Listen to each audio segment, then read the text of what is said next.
Apa ya kita takut banget kehilangan sama seseorang, padahal orang itu nggak pernah hadir bener-bener sama kita? Hai semuanya, selamat datang di Stella Fit Talks. Kali ini aku mau ngajakin kalian ngobrol lagi yang sebenarnya lebih dalam dari yang sebelumnya. Kalau sebelumnya kan kita kayak udah tahu nih, ternyata ini cinta ataukah karena trauma kita yang akhirnya kita terjebak sama seseorang tersebut atau sama suatu hubungan. Tapi kali ini yang mau aku ajak kalian ngobrol itu adalah kenapa ya kita takut banget kehilangan sama seseorang, padahal orang itu nggak pernah hadir bener-bener sama kita. Atau sebenarnya kita ini takut kehilangan sama sebuah hubungan yang bikin kita stuck. Karena kali ini aku mau membahas juga tentang hubungan, jadi kayak aku mau mengajak kalian untuk merecall. Pernah nggak sih kalian pada saat berhubungan sama seseorang terus kalian kayak nginget gitu, kayak mikir kalau misalnya kadang yang sebenarnya bikin kita capek itu bukan karena hubungannya, tapi lebih kayak karena menunggu atau menanti dari orang yang berhubungan sama kita. Coba jujur, siapa yang pernah kayak gitu? Kalian jadi kayak inget kayak, aku tuh sebenarnya capek sama hubungan ini, tapi sebenarnya bukan sama hubungannya, bukan sama orangnya, tapi kayak capek untuk menunggu orang itu berubah atau untuk menunggu orang itu hadir dalam hubungan itu. Kayak sebenarnya kayak kita tuh jadi kayak gini, kayak kita tuh nunggu dia ngabarin, nunggu dia berubah, nunggu dia sadar, nunggu dia lebih care sama kita. Padahal sebenarnya kita udah tahu bahwa dari awal pun dia tuh nggak pernah hadir di hubungan ini, tapi kayak kita berharap terus, jadi kayak lama-lama tuh jadi ngerasain capek. Kalian ada yang pernah ngerasain kayak gitu nggak? Sebenarnya kalau kalian pernah ngerasain di hubungan kayak gitu, yang sebenarnya kita takuti itu bukan kehilangan seseorangnya, tapi kita itu takut sama kehilangan kehadiran dari seseorang pada saat berhubungan. Kenapa kayak gitu? Karena kita tuh kayak sering banget merasakan atau sering banget kayak ketakutan kehilangan perasaan, ketakutan kehilangan keramaian, atau kayak kita takut merasa sepi, atau kayak kita juga takut momen kita itu akan sendiri, atau kita juga takut kalau kita ini tuh di rejected atau misalnya kayak ditolak. Sebenarnya yang bikin kita takut sama keadaan seperti itu atau sama hubungan seperti itu bukan kehilangan orangnya, tapi kita itu takut bahwa nanti kita ini akan sendiri.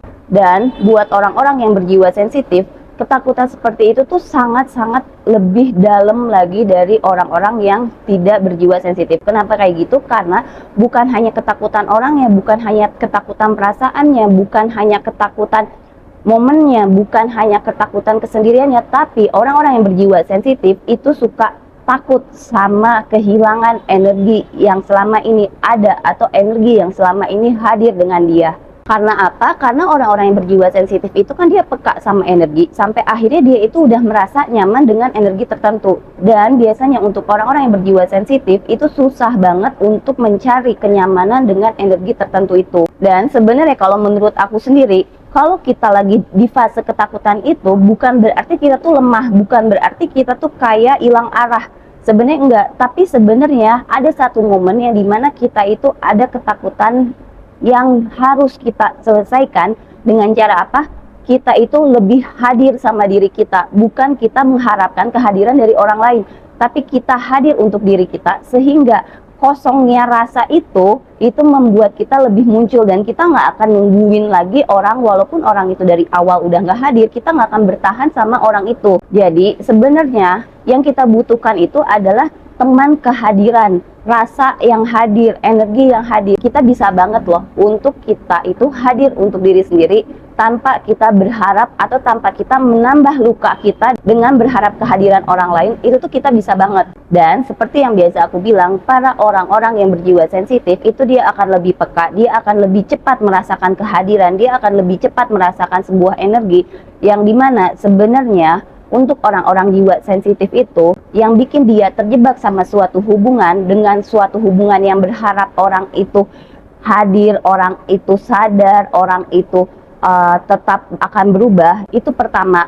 adalah karena jiwa-jiwa sensitif itu memiliki sensitivitas atau kepekaan dari energi, yang dimana dia akan berhubungan sama seseorang itu bukan hanya fisiknya, bukan hanya tampilannya, tapi energinya. Kedua, orang-orang yang berjiwa sensitif juga itu biasanya kenapa seperti itu, dia itu memiliki empati yang cukup tinggi, yang dimana dia tuh akan merasa aku akan berempati sama orang ini, aku akan bisa membantu dia untuk bertumbuh, aku akan bisa menjaga dia, menemani dia. Akhirnya itu yang bikin kita terjebak sama hubungan yang dimana kita akan berharap dia itu pasti akan hadir suatu saat. Tapi dari 2 poin ini aja, itu tuh sebenarnya kita akan menimbulkan masalah baru. Yang dimana masalah barunya itu adalah kita terlalu memaklumi. Kita akhirnya jadi menyakiti diri sendiri. Makanya banyak orang-orang yang berjiwa sensitif yang akhirnya pada saat dia berhubungan sama seseorang, itu dia akan merasakan lebih capek, lebih lelah, lebih sakit, lebih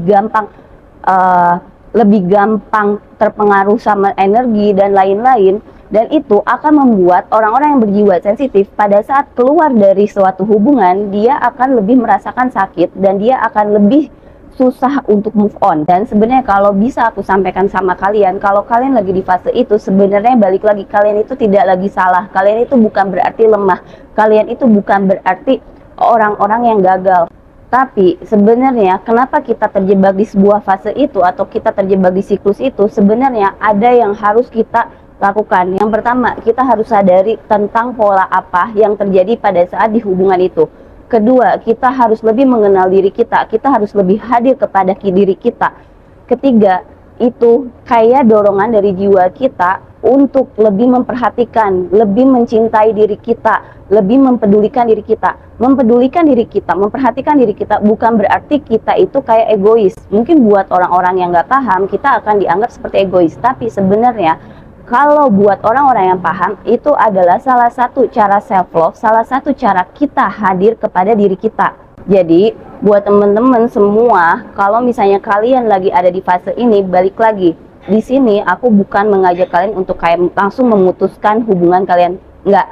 Tapi sebenarnya di sini aku mengajak kalian untuk lebih mengenal hubungan kalian ini berdasar karena apa. Lebih mengenal bagaimana cara kalian agar bisa berhubungan dengan orang itu lebih baik dan tidak membuat kalian mengorbankan diri kalian sehingga kalian gak akan menumpuk luka-luka lagi. Kalau kalian memang merasa pembahasan-pembahasan ini tuh banyak yang relate banget sama kalian dan kalian merasa kayak banyak informasi yang kalian dapat dari pembahasan seperti ini, kalian jangan lupa untuk tetap subscribe Stella Vitox karena kita akan terus-terusan membahas tentang bagaimana sih pertumbuhan hidup kita ini, bagaimana sih kita mengenal diri kita, sampai akhirnya kita nggak akan menjadi orang lain terus.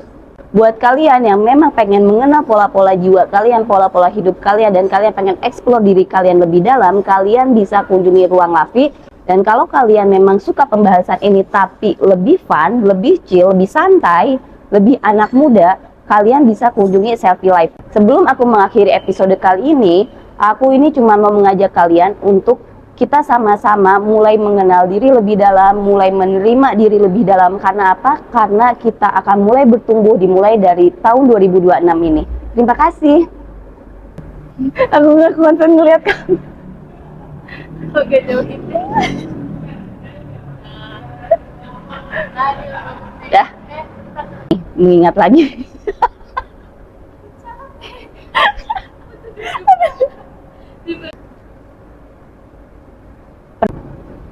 Wah, mulai rame, Ki. Pegal. Pegal, Ki. Nah, ini suka kayak gitu, pegalnya tuh. Oke, panas. Keringetan. Hah? Hah? Iya, banyak nyamuk lagi. Aduh. Ini udah berapa menit, Ki? Berarti udah mau tutup. Dan sebenarnya kalau mau aku, tapi sebenarnya capek juga lagi. Tinggal penutup kan? Aduh, capeknya beneran, ini keringetan banget. Udah ngomong subscribe belum? Belum ya? Tadi baru kalau kalian gini-gini benar-benar subscribe. Oh, berarti ulang lagi. Dan kalau kalian memang merasa episode ini adalah relate sama kalian, kalian jangan lupa subscribe terus Stella Vitox karena di setiap episode Ternyata udah deh. ih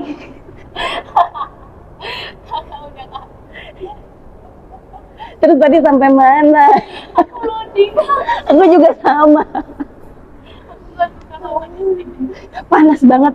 Ya udah, sebelum aku mengakhiri ini, apa sebelum ya? Kayaknya banyak banget dan nggak sih? Iya. Iya kan? Ya udah kita langsung. Dia sampai nginiin itu. Aku kayak merasa bersalah. Ya udah. Udah. Kayaknya nggak enak motongnya di situ. Jadi apa ya tadi? Apa namanya, benar-benar menerima diri. Oh iya. Nah, gimana rasanya Ki? Pegel nih berapa menit kan harus nonton ya.